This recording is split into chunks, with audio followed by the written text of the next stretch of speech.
Yes, I'm the Icelandic Viking Berndsen, and you're watching Toasted.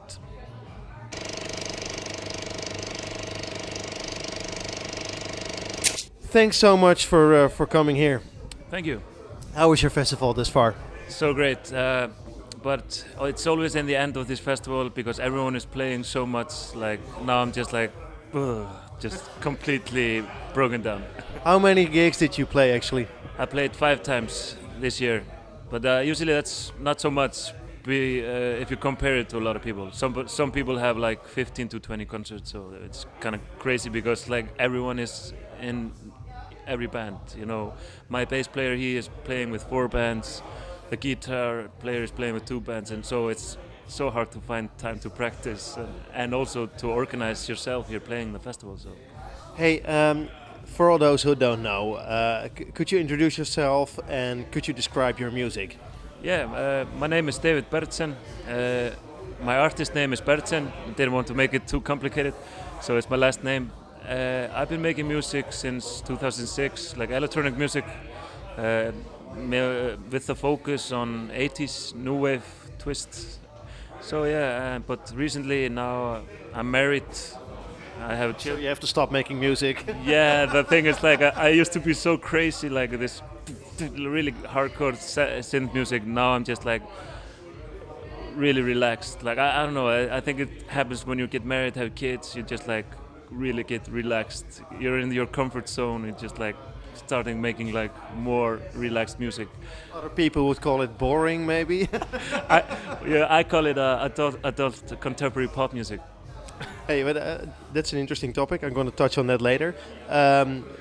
We've been doing interviews here for the last 4 or 5 days, and there were a couple of genres that actually stood out. Which I think there's like a lot of post-punk here, 3 pieces, 4 pieces, doing Sonic Youth kind of. I mean, I don't want to lump them all in and compare them to Sonic Youth, but that's kind of the style. A lot of fuzzy, a lot of guitars.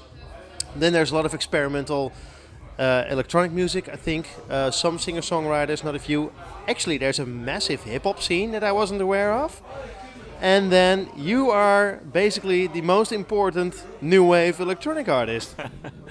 Yeah, it's funny. Like, of course, the music scene here always changes. But now, at this time, it's what 2016. Hip hop is controlling the market, especially Icelandic hip hop.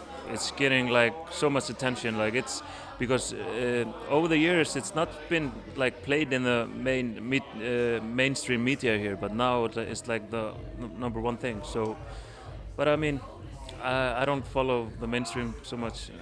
No, I just do whatever I want. And What sort of bands do you listen to yourself? Icelandic bands. Yeah. Of course, it's hard to think of anything fast, but at top of my head, I've been listening a lot to Bruce Springsteen.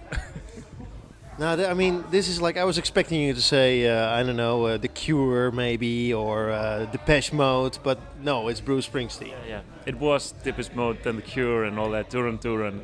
Now I'm just like, as I said, I'm boring. Probably, and maybe I'm wrong, the reason why Icelandic music is so successful.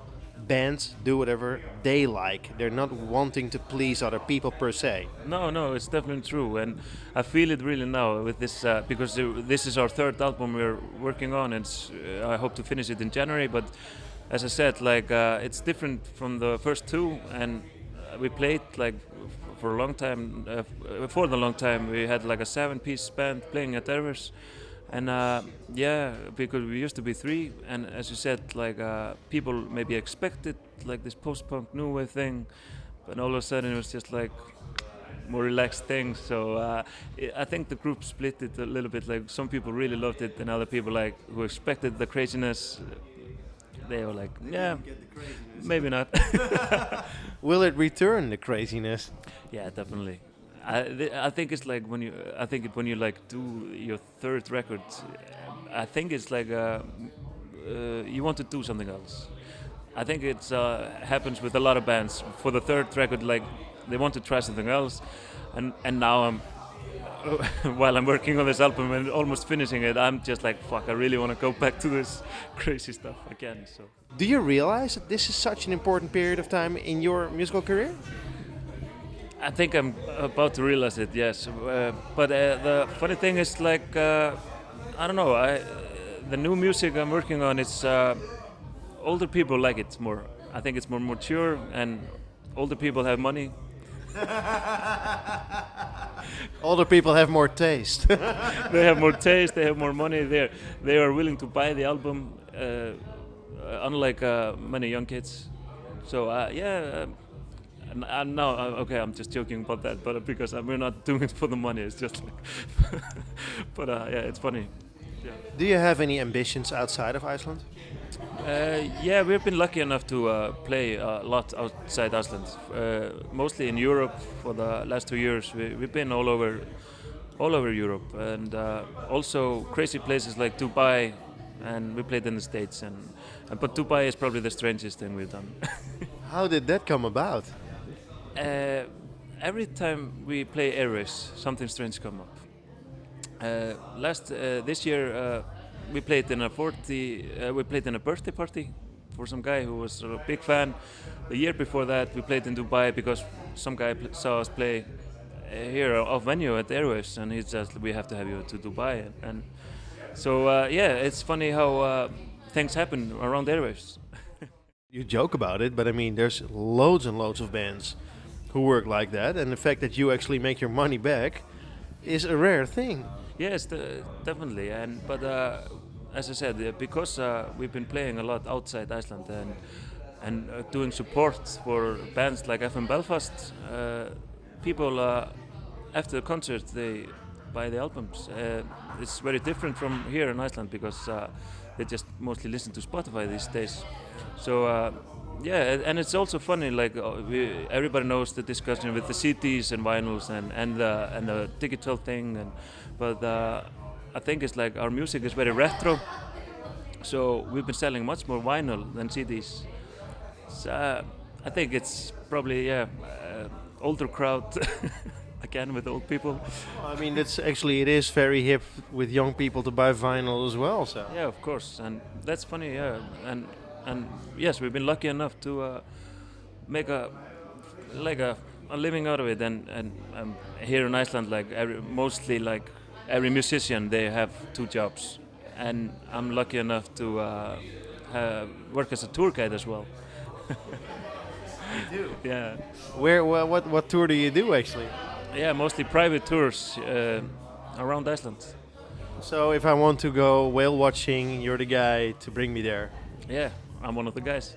Wow, that's actually awesome. I mean, Jesus, man, how many times do you get a tour guide that knows shit about music, who has a good taste in music, I might add, makes great music, and can show you around? Yeah, because it's so nice to. Because as a musician, you're always in the studio, or you're working in the studio, and then I just get a phone call. Can you take 2 people from Indonesia around Iceland? And you're like, yes, of course. Like that brings in money. And where do you take them? Because what are the secret tips? I mean, what I hear is, yes, the Blue Lagoon is nice, but it's very touristy. What do you recommend? Well, I definitely not recommend the Blue Lagoon. No. No. Why not? Because it's so expensive, and you can just go to the local swimming pool for €5 or less. And that's just as good? And I think it's the same thing. Yeah, but I don't want to have the Blue Lagoon after me, but no, it's nice, but as I said, it's as you said, it's been very blown up with the tourist thing. But in Iceland, there's so many secret spots here. We have we have a lot of secret caves. We have secret lagoons as well. Like when me and my girlfriend go in the countryside, we go to secret lagoons. Just stay there naked, and nobody is there.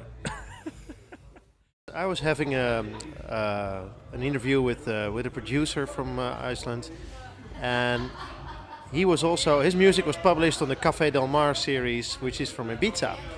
And I said, for me it makes a lot of sense that your music is being published in the Café Del Mar series and being played on Ibiza Global Radio, because the atmosphere is the same. It's relaxed, it's laid back, but it's intense, and it has a lot of, how should I say this, common ground maybe. Yeah. It's Yeah, it's crazy, and I'll also, you know, with all these volcanoes as well, it's like all this like this tension, like is this gonna blow up or this mountain, like it's I don't know. I think it's definitely affecting a lot of musicians and people around us.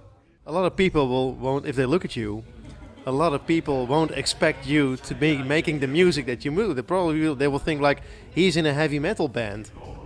This is definitely true, and yeah, because I look like a Viking and I'm playing the synthesizers, it's just like wrong. Yes. Yeah, but I don't know. Like here, I'm just like a different character. I don't know. When I go to the studio and make music and play perform, I just get into this trance. Like the music starts and just like I go crazy and yeah. What made you actually decide to start into music? I mean, when did you decide? Okay, this is something for me. I think it was in 2005. I went to Amsterdam and studied audio engineering. I used to do like mixing, sound engineer. And lucky enough, I met my friend Hermiger there. He's also an electronic producer and he makes music here. And he introduced me to the synthesizer. I used to be a guitar player. And as soon as I started to play with synthesizers, it brought back some nostalgia. You know, my dad used to listen a lot to the bands we mentioned, like Ultravox and all that stuff. So it's just like something in my head, just like dish, and I've been making that kind of music since that. Yeah. Your third album, almost done. What's it called? How many songs are on there? And where can we get them? It's called Alter Ego. It's a reference to I wanted to do something else. And yes, it's expected in January, and it will have 9-10 songs on it, and some of the songs are on YouTube now, Shaping the Grey and Alter Ego, the two singles we released now, and it's now in the top 10 of the hits here in Iceland. So I did not expect it because it's so relaxed, and I was like, I'm not going to send it to the radio station because it's so slow and relaxed. And they just called like, yeah, when are you going to send us this song? So because when you're working so much on a track, you lose track of things. Yeah, you're just like, is this good enough? And next day, this is really good. And yeah, so lucky enough, people seem to like it. When can we see you outside of Iceland? Will you go to Europe again? Will you go to the States? I mean, I'm not living in Dubai, so I'm probably not going to see you live.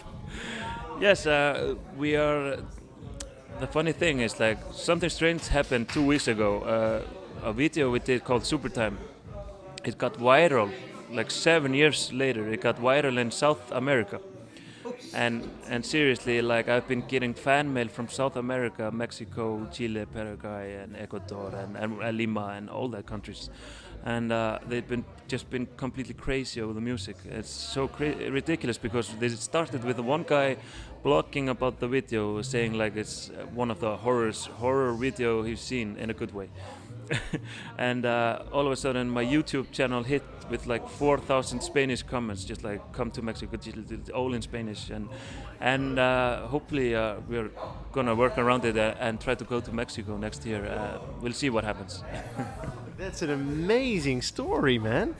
Yeah, it's funny how things can happen though in many years. Well, I mean, it's funny, but I mean, it starts with quality, you know? If you don't write great tunes, people won't make your shit go viral. Yeah. So, yeah, it's funny, like, these songs are mostly, like, people from the States and South America is, like, the top listeners to our music. So, I'm trying to, if somebody's watching, get me over there. I'll come and show you what we can do. Thanks so much for your time. Thank you so much.